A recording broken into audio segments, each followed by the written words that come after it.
बदल जाओ वक्त के साथ या फिर वक्त बदलना सीखो। बदल जाओ वक्त के साथ या फिर वक्त बदलना सीखो। मजबूरियों को मत कोसो। मजबूरियों को मत कोसो, हर हाल में जीना सीखो। हर हाल में जीना सीखो। हाय दोस्तों, स्वागत है आपको अपने YouTube channel Raman education academy पे। आपका स्वागत है। अगर आप प्रथम बार इस चैनल पे आए तो कृपया चैनल को सब्सक्राइब कर ले तथा रेड कलर के बेल आइकन के बटन को दबा दे ताकि वीडियो का नोटिफिकेशन आप तक पहुंचती रहे। तो चलिए, आज का आपका जो टॉपिक है, इसमें स्ट्रक्चर नंबर आपको आज जो है 16 पढ़ाने वाले हैं। सबसे पहले आज आपको हम बताना चाहते हैं कि इससे पहले आपको स्ट्रक्चर नंबर 14 तक आपको 15 तक पढ़ा चुके हैं। आज जो स्ट्रक्चर होगा इसमें स्ट्रक्चर 16। तो 16 में जो हम पढ़ाने वाले हैं तो इसमें इम्परेटिव सेंटेंस पढ़ाने वाले हैं। इम्परेटिव सेंटेंस देखिए,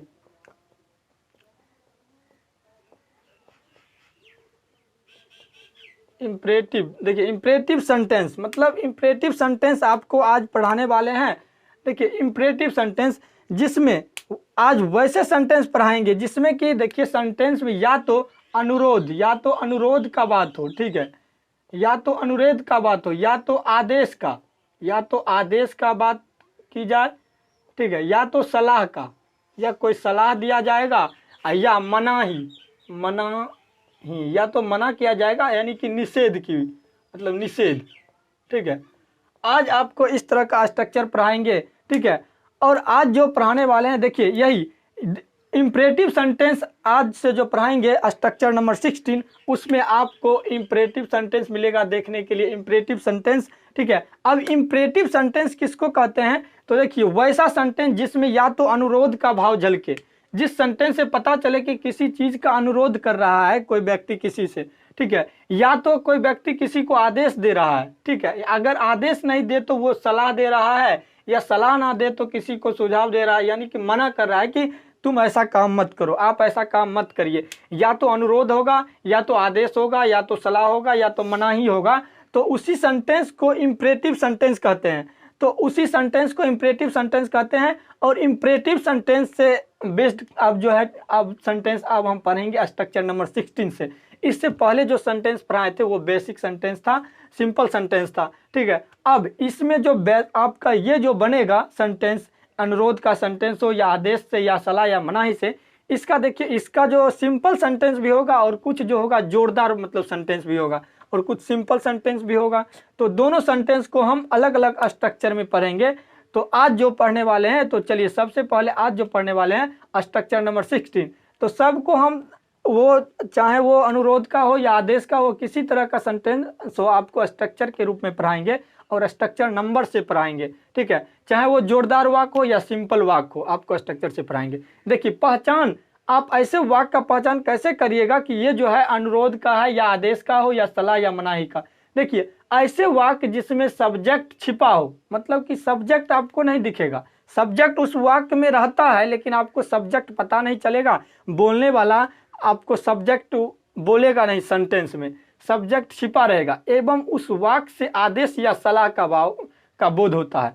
और वो जो वाक्य बोलेगा, या तो उस वाक्य से आपको पता चलेगा, वाक्य पे यदि आप ध्यान दीजिएगा कि वाक्य पे गौर करिएगा तो आपको पता चलेगा कि वो किसी चीज़ का आदेश दे रहा है, ठीक है, या दे रहे हैं। या तो आदेश नहीं देगा ना तो किसी चीज़ का सलाह देगा, किसी वाक्य से ही सलाह देने का बोध करेगा, सलाह देने का काम करेगा, या आदेश देने का काम करेगा। तब उसका अनुवाद इस नियम से आप करते हैं। जैसे कि यदि कोई बोल दिया कि यहाँ आओ, मतलब कि ये जो है ना, मतलब एक तरह से आदेश दे रहा है, मतलब ऑर्डर दे रहा है कि यहाँ आओ। अब देखिए, यहाँ आओ, इसमें जो है ना ऐसे वाक्य जिसमें सब्जेक्ट छुपा है। आप सोचते होंगे यहाँ आओ में सब्जेक्ट कहाँ छुपा है। देखिए, यहाँ आओ में सब्जेक्ट कैसे है, तो कोई व्यक्ति जो सामने में जो होगा उसी को ना बोलेगा कि यहाँ आओ, तो वो यहाँ ऐसे भी बोल सकता है कि यहाँ आओ के बदले ऐसे भी बोल सकता है कि तुम यहाँ आओ। मतलब तुम जो है इसमें सब्जेक्ट है, और वो जो है तुम नहीं बोल रहा है, वो डायरेक्ट बोल रहा है कि यहाँ आओ, क्योंकि उसके सामने में है और उसको वो बोल रहा है कि तुम यहाँ आओ। तो यहाँ पे तुम जो है छुपा हुआ है, जो सब्जेक्ट के रूप में है, ठीक है। अब इसका जब ट्रांसलेट, जैसे कि वहाँ जाओ, तो कोई ना कोई व्यक्ति किसी व्यक्ति के सामने खड़ा होगा तब ना उसको बोलेगा कि वहाँ जाओ, ठीक है। या सुबह में व्यायाम करो, ऐसा यदि बोलता है तो सुबह में व्यायाम करो, तो क्या वो मतलब खाली जो वातावरण में पागल तो नहीं होगा जो खाली वातावरण में खुद से बोलेगा कि सुबह में व्यायाम करो, धूप में मत टहलो। या ऐसा बात तो नहीं बोलेगा, कोई ना कोई उसके सामने हमें खड़ा होगा तब ना बोलेगा। तो सुबह में व्यायाम करो तो किसको कहेगा? जो उसके सामने में खड़ा रहेगा कोई, उसी को कहेगा कि सुबह में व्यायाम करो। मतलब कि तुम सुबह में व्यायाम करो, उसके सामने जो खड़ा है उसको बोल रहा है कि तुम सुबह में व्यायाम करो। तो यहाँ पर जो है तुम जो सब्जेक्ट है वो छुपा हुआ है। या ऐसे तुम समय पर दवा खाओ, ऐसा भी हो सकता है, लेकिन इसमें जो आपको शुरू में ही ऊपर में ही पहचान में बता दिए कि ऐसे वाक्य में सब्जेक्ट जो होता है छुपा हुआ रहता है। ठीक है, तो जैसे तुम समय पर दवा खाओ या समय पर दवा खाओ, एक ही बात हुआ। ठीक है, तो अब देखिए इसका जो आप ट्रांसलेट कैसे करिएगा, तो देखिए सबसे पहले वर्ब जो है V1 को रखिएगा शुरू में, उसके बाद अदर जो भी वर्ड्स है उसको लास्ट में रख दीजिए और कुछ नहीं करना है। ठीक है, आप सेंटेंस को आसानी से ट्रांसलेट कर सकते हैं।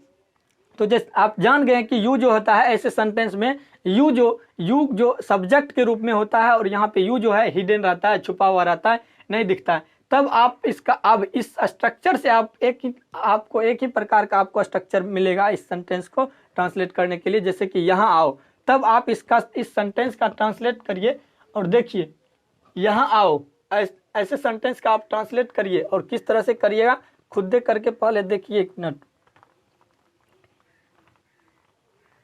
देखिए। यहाँ आओ, तो सबसे पहले देखिए यहाँ आओ, तो सबसे पहले इसमें आपको भर्ब देखना है कि भर्ब क्या है। तो भर्ब देखिए आना भर्ब है, तो सबसे पहले आना का लिखिए, आना दीजिए कम। अब कहाँ आने की बात, अदर वर्ड्स जो भी है आगे रख दीजिए। तो यहाँ की बात हो रहा है तो come here, come here, come here मतलब यहाँ आओ।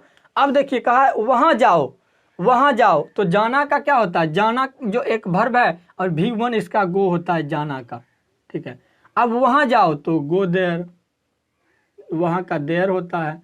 अब नेक्स्ट जो है सुबह में व्यायाम करो, सुबह में व्यायाम करो। देखिए अब सुबह में व्यायाम करो तो सबसे पहले व्यायाम का क्या होता है, सबसे पहले व्यायाम का दीजिए, उसके बाद जो है अदर वर्ड्स दीजिए। तो एक्सरसाइज, व्यायाम का एक्सरसाइज होता है। ठीक है, तो एक्सरसाइज दीजिए, एक्सरसाइज। अब सुबह में अब जो भी अदर वर्ड्स है वो दीजिए सुबह में। तो in the morning, exercise in the morning. ठीक है, एक्सरसाइज इन द मॉर्निंग। अब समय पर दवा खाया करो, समय पर दवा खाया करो, या ऐसे होता है कि तुम समय पर दवा खाया करो, या ऐसे दोनों एक ही सेंटेंस है, समय पर दवा खाया करो।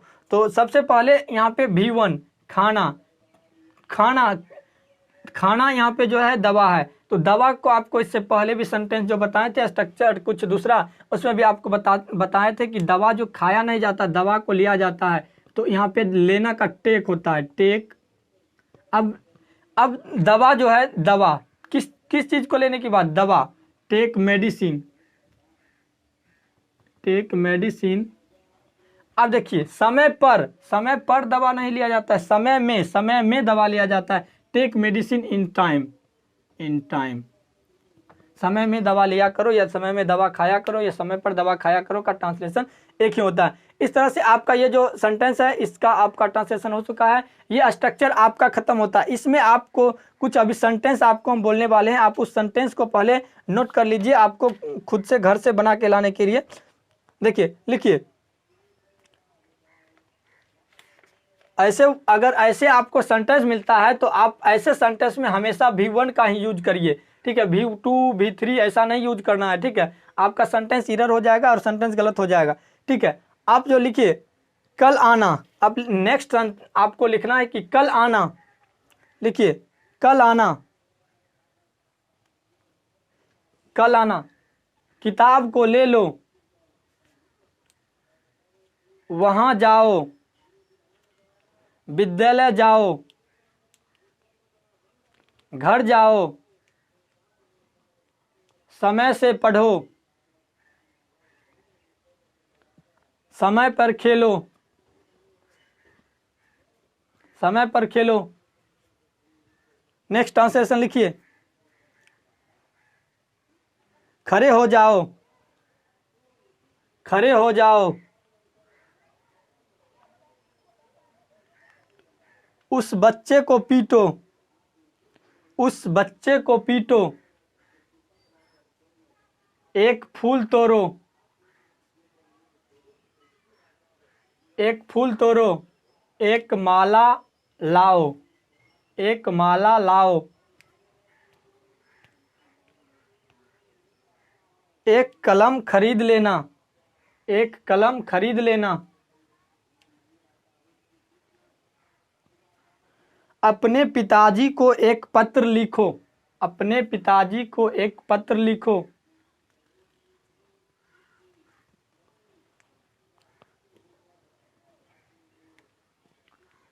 अपने माँ के पास जाओ, अपने माँ के पास जाओ। तो चलिए आज के लिए इतना काफ़ी है। तो that's all for today, enjoy your day. मिलते हैं आपके साथ नेक्स्ट स्ट्रक्चर में, स्ट्रक्चर 17 लेके। आपको आज से जो है इसी तरह का इम्परेटिव सेंटेंस का और इम्फेटिक सेंटेंस का ही आपको आज से पढ़ाया जाएगा, उसी से रिलेटेड सेंटेंस। ठीक है, तो इतना के लिए थैंक्स।